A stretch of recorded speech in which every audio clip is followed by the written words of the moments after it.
आगे आधा यूपी में बैठल आधा हो बिहार में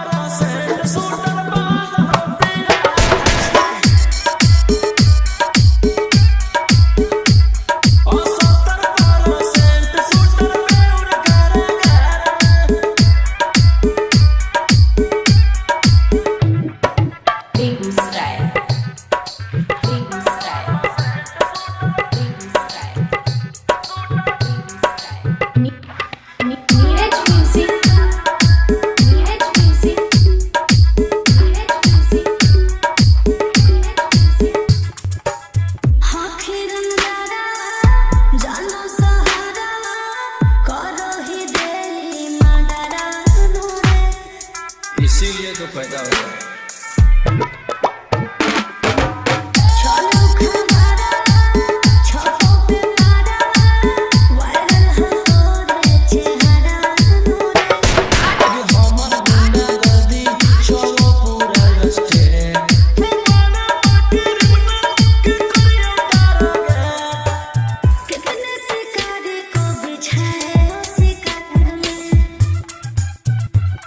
आगे आधा यूपी में बैठल आधा हो बिहार में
आगे आधा यूपी में बैठल आधा हो बिहार में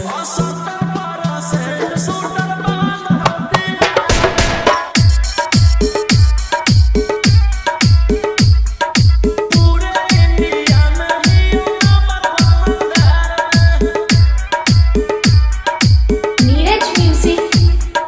Neeraj music Begusarai, Neeraj music Begusarai, Neeraj music Begusarai, Neeraj